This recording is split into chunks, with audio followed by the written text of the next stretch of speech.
আহ, আচ্ছা, সো এখানে আসলে আমাদের চট্টগ্রাম ইউনিভার্সিটিরই রেকর্ডেড যেই ক্লাস প্রোগ্রাম সেটাই আসলে এখানে দেখানো। সো যাই হোক, আমরা এখানে আর কি এটাকে আর বেশি দেখবো না। যাই হোক, চলো আমরা যেটা নিয়ে কথা বলতে চাচ্ছি সেটা হচ্ছে যে ক্লাসের ভিতরে অলরেডি ধরো তুমি যে পার্টগুলো দেখতেছো, যে অংশগুলো, মানে যারা অলরেডি আসো, যুক্ত আছো, তাদের জন্য কথাটা বলতেছি।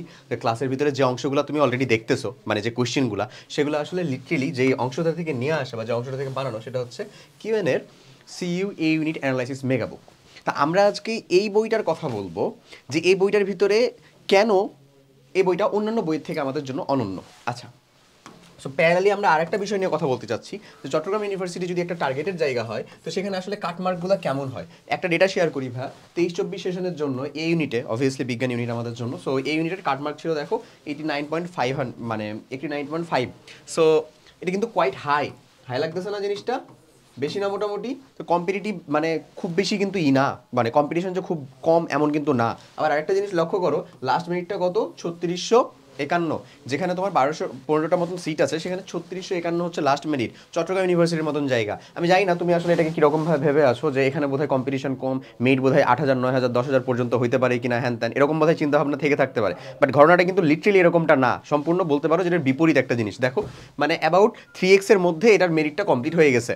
ওকে, সো আরেকটা জিনিস সেটা হচ্ছে মোস্ট ডিমান্ডিং সাবজেক্ট যদি হয় চট্টগ্রাম ইউনিভার্সিটির জন্য, সেটা কিন্তু থাকে কেমিস্ট্রি, যেটা অ্যারাউন্ড 500-এর ভিতরে শেষ হয়ে যায়। এছাড়াও এই ইউনিটের যে ফ্যাকাল্টির মানে সাবজেক্টগুলো আছে, biochemistry, molecular biology, genetic engineering and biotechnology এবং মাইক্রোবায়োলজি, এই সাবজেক্টগুলোও কোয়াইট 1200 সিরিয়ালের মধ্যে দেখা যায় যে কমপ্লিট হয়ে যায়। বাকি সাবজেক্টগুলো তখন আমাদের এরকমভাবে ভ্যারি করতে থাকে। এটা একটা ওভারঅল ডেটা, ঠিক আছে? সো আমরা যে অংশটা এখানে দিয়েছি, সেই অংশটার ভিতরে মানে ধরো একটা মেরিটের ভিতরে তো একটা জায়গা তো অবশ্যই লাগবেই, অ্যাজ ওয়েল অ্যাজ যদি তোমাকে এরকম একটা সিরিয়াল মেনটেন করতে হয়, যেখানে তুমি চাচ্ছ যে তুমি অবভিয়াসলি কেমিস্ট্রি সাবজেক্টের জন্য সিলেক্টেড হবা, অথবা আমাদের জন্য মোস্ট ডিমান্ডিং যে সাবজেক্টগুলো সেগুলোর জন্য সিলেক্টেড হবা।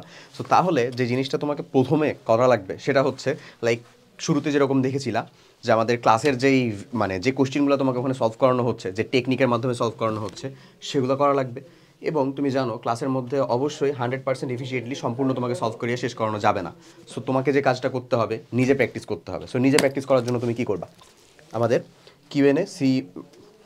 কিউএনের জন্য আমাদের অ্যানালাইসিস মেগা বুক, যেটা সিইউ এর জন্য, সেইটা সংগ্রহ করবা, এবং এখানে যে কোয়েশ্চেনগুলো আছে সেগুলোই তোমাকে সলভ করতে পারতে হবে। এগুলো যদি সলভ করে ফেলতে পারো, তাহলে আশা করা যায় ইনশাল্লাহ মেরিট থেকে তোমার নামটা বিচ্যুত হবে না। আরেকটা জিনিস, সাইজটা বইয়ের দেখে মনে হতে পারে বেশ একটা স্থূলকার, কিন্তু তুমি যদি জানো এর ভিতরে কোয়ান্টিটি কী কী আছে, তাহলে হয়তো বা তুমি মনে করবে না যেটা কোনো একটা স্থূলকার বই হতে পারে।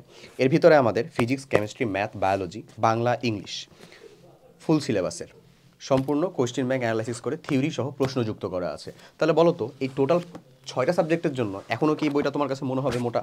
ব্যাপারটা না। আর হোপসো তুমি যদি মেডিকেল প্রিপারেশন নিয়ে থাকো অথবা ভার্সিটি প্রিপারেশন নিয়ে থাকো, যেটাই নিয়ে থাকো না কেন, তোমার একটা সাইড ফুললি কমপ্লিটেড আছে। তোমার দরকার হচ্ছে যে সাইডটার ভিতরে একটু কম হয়ে আছে সেটাকে কমপ্লিট করা। ভার্সিটি প্রিপারেশন নিয়ে থাকলে তোমার ফুল সিলেবাসে একটু ফোকাস করতে হবে। মেডিকেল প্রিপারেশন নিয়ে থাকলে তোমাকে ম্যাথামেটিক্যাল পার্টটাতে একটু ফোকাস করতে হবে।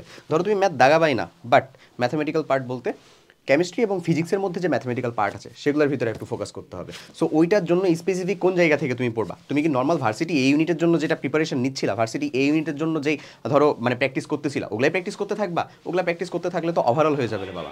ওভারঅল হয়ে গেলে তো মুশকিল। তোমাকে Chittagong university specific question pattern ধরে সেখান থেকে সলভ করতে পারতে হবে। সো সেটার জন্য তুমি তোমার সংগ্রহে নিয়ে আসতে পারো আমাদের চট্টগ্রাম ইউনিভার্সিটির জন্য এই ইউনিট অ্যানালাইসিস মেগা বুক। সো তুমি ডেসক্রিপশনের লিঙ্কে যাও, যে সেখানে দেখতে পাবা ডেমো পিডিএফটা দেওয়া আছে। পছন্দ হলে অর্ডার করে ফেলো আজ। সবাই ভালো থাকো, ভালো মতন পড়াশোনা করে পরীক্ষা দিও, আমার জন্য দোয়া করো, আমার তোমাদের জন্য দোয়া থাকবে। ইনশাল্লাহ তোমার নামটা যেন চট্টগ্রাম ইউনিভার্সিটির মেরিট লিস্টে থাকে। আল্লাহ হাফেজ, আসসালামু আলাইকুম।